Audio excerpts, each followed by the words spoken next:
Bloober Team. Bloober Team.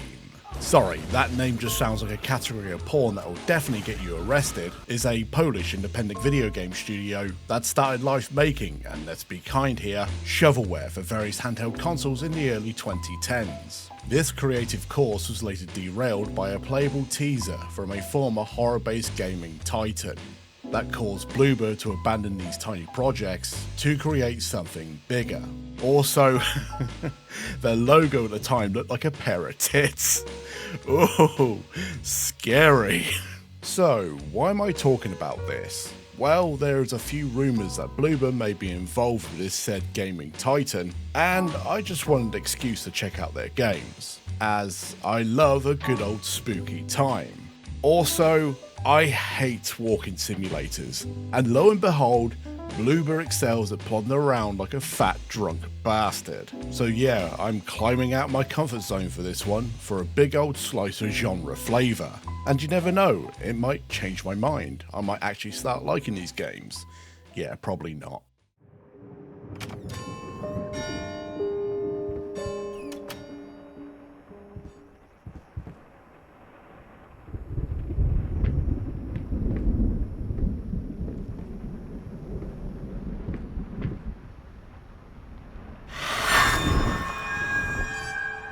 The game that started it all. Layers of Fear. Shit the bed, where do I start? I like the presentation, and the attention to detail in these environments punches way above their humbled indie developed weight. The voice acting is cheesy yet endearing. I needed to remove the flesh from the bone.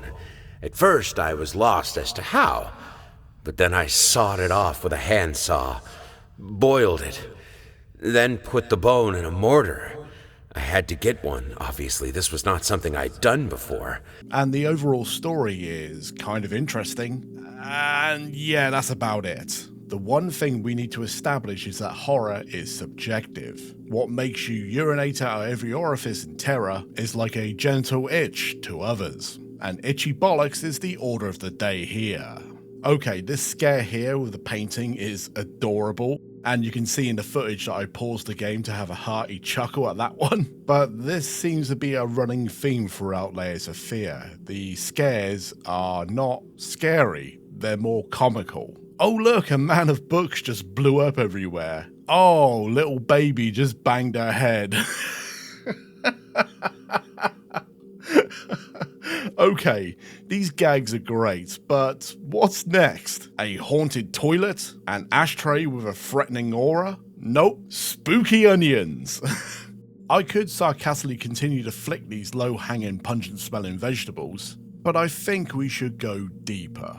In Layers of Fear, you play as, let's call him Ponty McBellend, who slowly walks through his home as it twists and turns in fantastical and moderately creepy ways. On his travels, he collects various gruesome items and solves what I'll politely call puzzles in order to complete his magnum opus. While the scares are increasingly telegraphed because it's a walking simulator and wanting to murder the player is the last thing it should do, and well, spooky onions, I did get a kick out of how this world changes on a whim, giving you this sense that our lead is a paranoid android. And this ambiguity of what was real or not gave the developers the freedom to go balls out. And yes, the final result may have looked like a bad episode of Goosebumps. I do fuck with this creative verve. All in all, Layers of Fear is an enjoyable, goofy, 3-hour Bob Ross em-up, with all the frills and spills to keep it from being boring.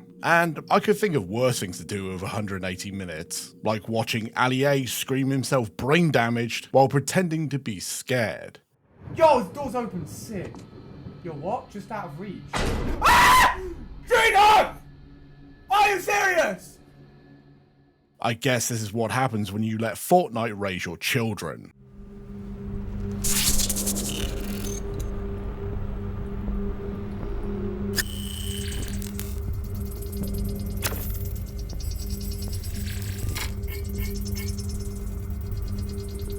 Subject approved. Commencing neural interrogation.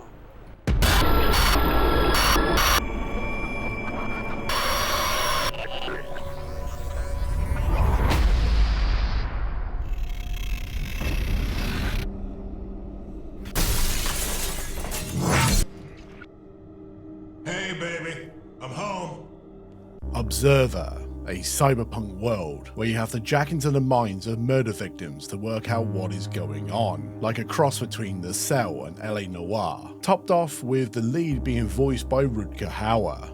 Oh hell yeah, if this was any further up my alley it would have to be surgically removed. We start our story in the cyber police car of Daniel Lazarski, played by Hauer, who gets a ominous call from his estranged son to come to his mega tower where a string of gruesome murders has taken place. Is it me? Because I'm getting Condemned Criminal Origins vibes from this. Sadly, you won't be caving in some bum's face with a blunt instrument, as Daniel will be doing more of that hot, walking action. However, while playing, Observer felt more like a traditional point-and-click adventure game, especially from the full-motion video era of the mid-90s. Perhaps it's the use of semi-retired actors that sound like they should be sitting with their feet up watching some James May-hosted shite.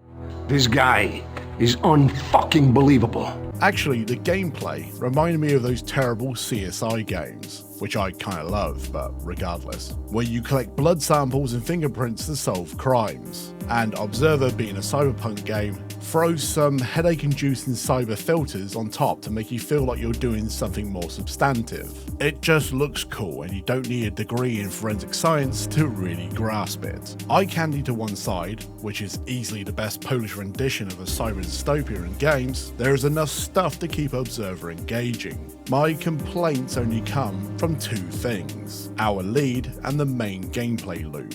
If you don't know, Rutger Hauer sadly passed away in 2019 and was an icon of this genre for his chilling role as Roy in Blade Runner. So, casting him to play a lead in a cyberpunk game makes complete sense, and was the reason why I wanted to check this game out in the first place. And this, might be my projection talking, but while playing I found Hauer's performance hard to stomach at times. If you're worried I'm gonna snap, don't be.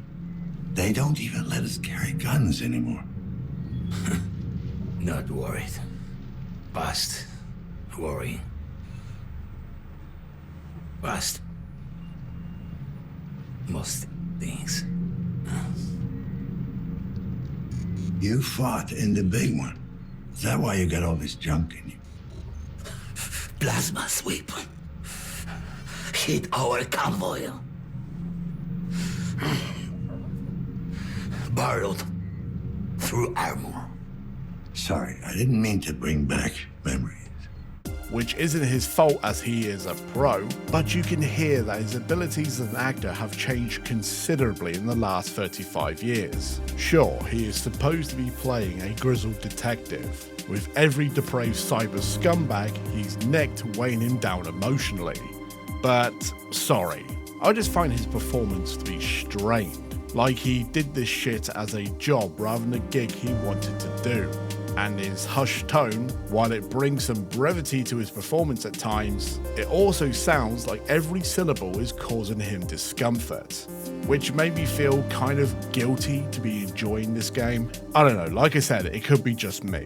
And then there's the main gameplay gimmick. Overindulgent is the word of the day here, especially when you travel through the fractured memories of these murdered saps. But these are just the twisted moments of layers of fear, now compartmentalized into these separate brain dances, aside from the odd jump scare of the loud bang variety, which is as welcome as Randy Pitchford at a car key swapping party.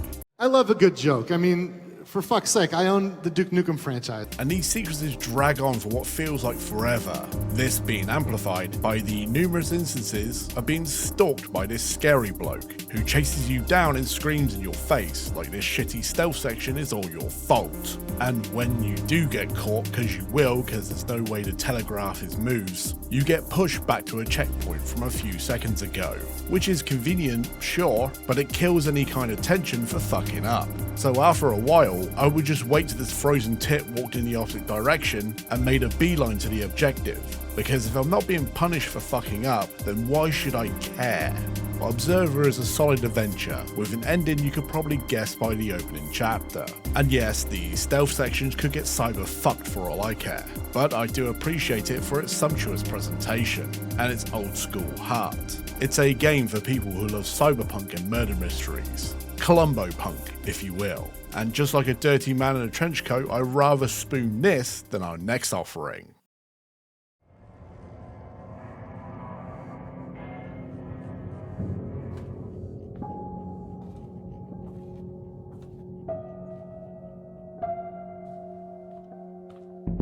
This fellow is wise enough to play the fool. A sequel is a great opportunity to evolve a great idea and push it into a new direction. You take what worked and dump the trash that didn't. So, using that philosophy, why the fuck does Layers of Fear 2 exist? Just like a band who brings out a banger debut album, Layers 2 suffers from what the music critics call the sophomore slump, where that debut album had songs that were rehearsed, performed and refined over a very long stretch of time, while the follow-up is usually rushed out the door and lacks the same polish.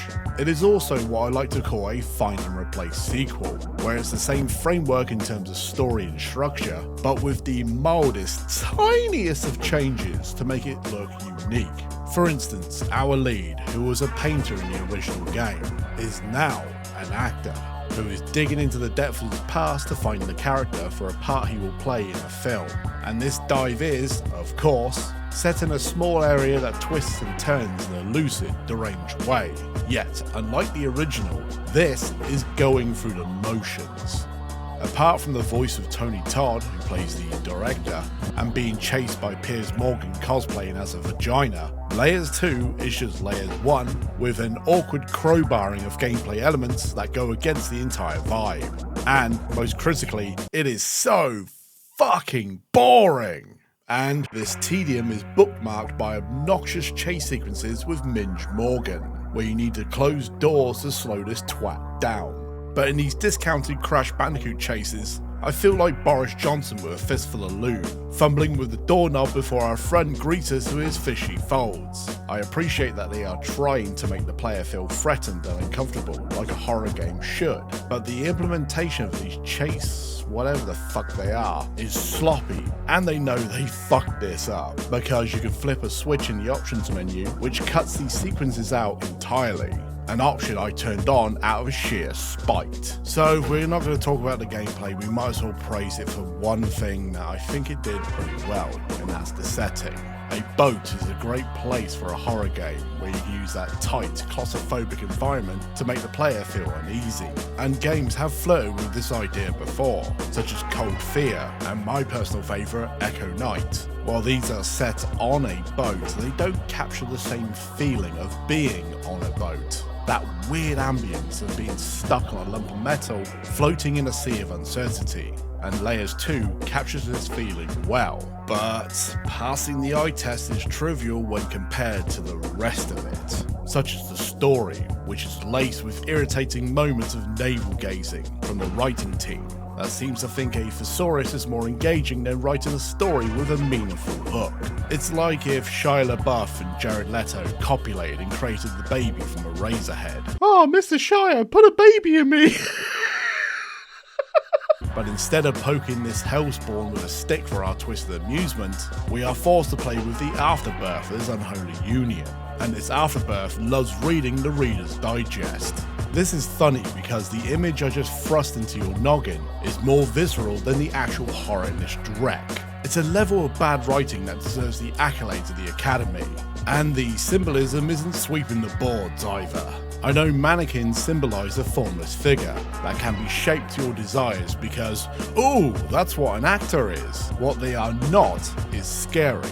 Well, not in this context. At least the onions and spooky paintings were singular subtextual gags. But this emphasis on making everything bigger over making it meaningful leads to all these supposed messages and scares lacking any impact. So the overuse of these mannequins mean nothing in the grand scheme of things. You see, one genderless sex doll to represent something is acceptable, but an entire Toys R Us full of them looks like a fire hazard.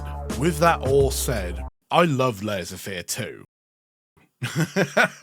No, that is a lie. What a liar I am. Look, I can see what Bloober is trying to do in creating a series of horror games that share the same theme, yet are not canonically related to each other. such as the Twilight Zone or Tales of the Crypt. And I think our Polish peeps know that they kinda cocked this game up with a recent announcement of a remake. Yes, a game that came out 3 years ago is getting a facelift in the awkwardly titled Layers of Fears. Layers of Fears. A name so gloriously stupid that even a certain French auteur is kicking himself for the questionable alliteration. Anyway, syntax notwithstanding, if they can keep the visuals and sort out the dodgy gameplay and storytelling, then maybe it's worth it. But in this state right now, it comes off as laughable and pretentious, and I'd rather jump off this nautical nightmare and swim away from this sinking turd than play it ever again. What's going on, boy?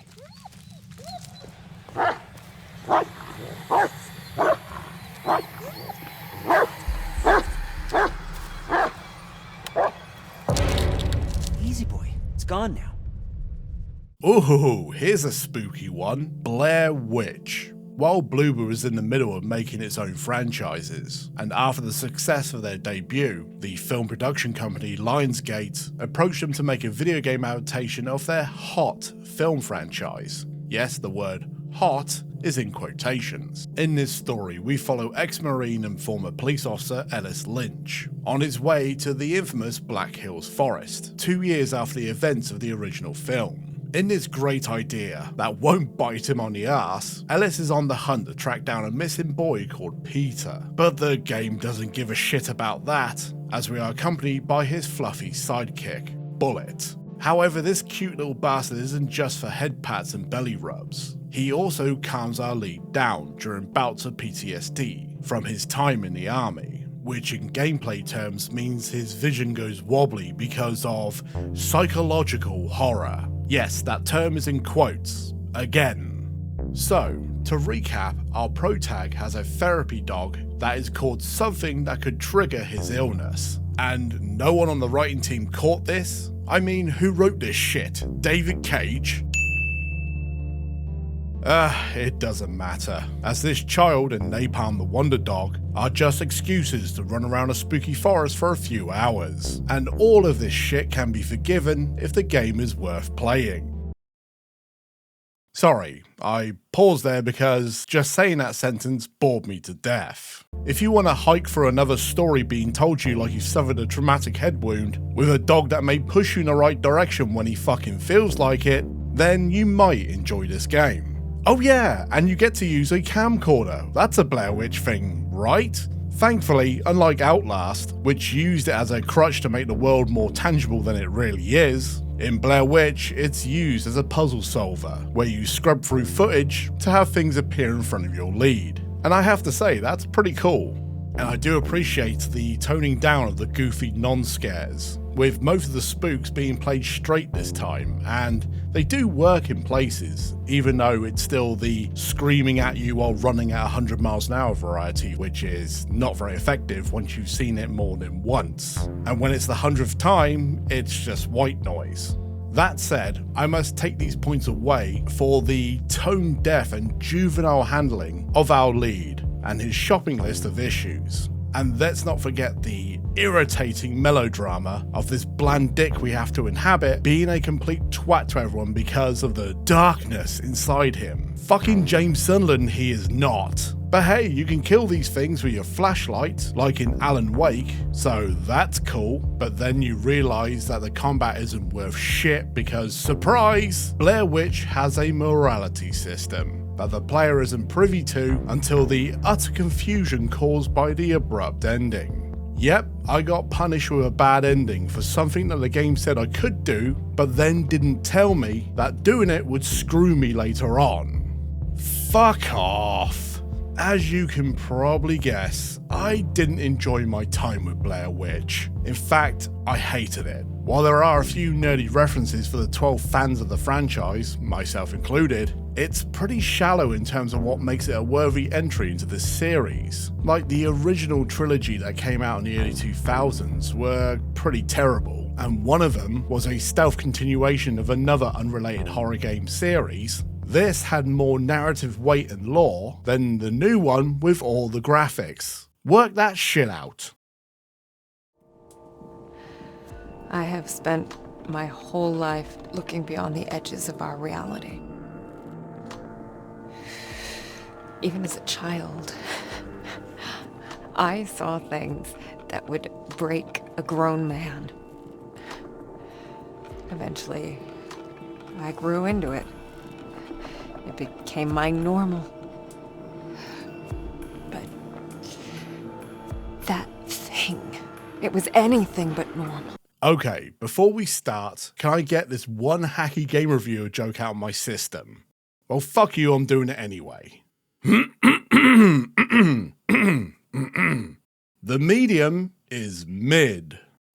Well, I didn't say it was funny. Inept attempts at humour aside, the medium is where Bloober finally kicks its bad habits to give you something that could be considered a good horror game. Mostly. Anyway, you play as Marianne, a woman with the power to talk to spirits and help them transcend to the realm beyond our comprehension. Sadly, she cannot bend spoons. After performing the last rites for her adopted dad, she gets a phone call from a mysterious man called Thomas, who invites her to an abandoned holiday park for reasons. You could probably guess what those reasons are.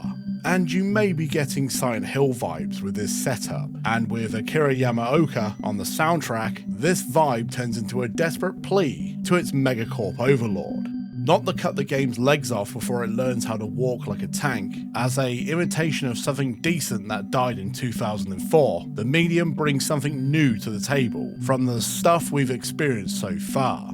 The first improvement was the move from the first-person perspective to a third-person fixed camera angle, just like the classics. And oh man, it's like walking into your mum's house and smelling her cooking before I consummate this relationship and become your new daddy. Sorry, I don't know where this is coming from. Yes, this camera style may be antiquated, but for horror games it's perfect, as it causes a sense of detachment, which makes you feel like you're being watched by someone or something. And walking into a room is tense because you're not quite sure what's going to be on the other side. But that's the thing. There might have been something scary in that room, but the medium is not a survival horror game. It's a walking simulator wearing a mask made out of James Sunderland's skin. And yes, this was a disappointing pill to swallow at first. So now I've ripped off that plaster, we can finally talk about the gameplay, and it's fine. More of the point-and-click gameplay from Observer, with a frothing boner to collect random documents and audio logs. Instead of the narrative fluff that plagued the past games, most of the readables here flesh the world out nicely. And when you are dicking around, I found this world to be quite engrossing, because the medium is an excellent example of restraint in horror, as most of these modern takes have to use underhanded and frankly obnoxious elements to try, and mostly fail, to scare the player. And sometimes the best tool to creep someone out is to not flash some shit on the screen.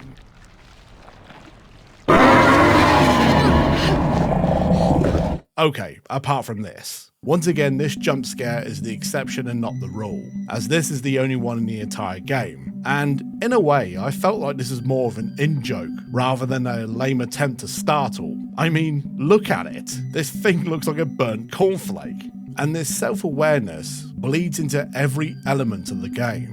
Perhaps this is just me, because I've played all Bloober's games in order of release, so this has given me a unique view, but you can tell they went back to the drawing board and refined what worked with their previous attempts, and dropped the shit that didn't. And yes, we've already talked about the camera angle and the gameplay. Our lead is also worth mentioning. I found Marianne to be endearing with her witty and sardonic quips, which is an endorsement of the writing, as the character that talks too much, especially to themselves, has become a parody in recent times. And yeah, Marianne may circle this problem, but I never found her obnoxious.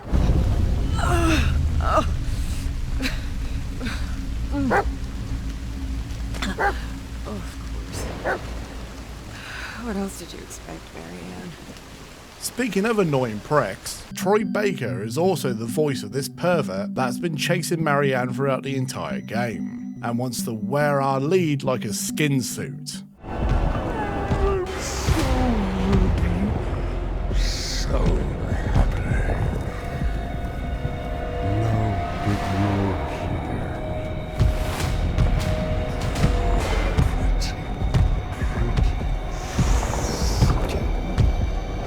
I guess this casting is real life influence in fiction.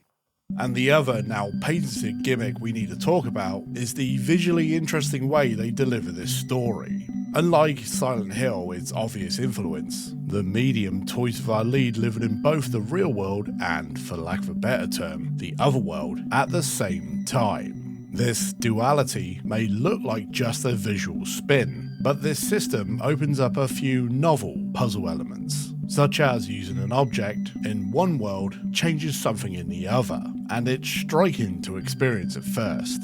However, I think they went over the top with it, as it can be headache-inducing trying to focus on two screens at once, and in these instances, I'd rather just have an option to press a button to flip between worlds at any given time, and save my poor GTX 1080 from trying to render all this nicely textured bollocks. This is an example of Bloober finally getting it when it comes to making an effective horror atmosphere, but then has to get all cocky and do something that doesn't quite add up, or add anything to the proceedings, apart from my electric bill.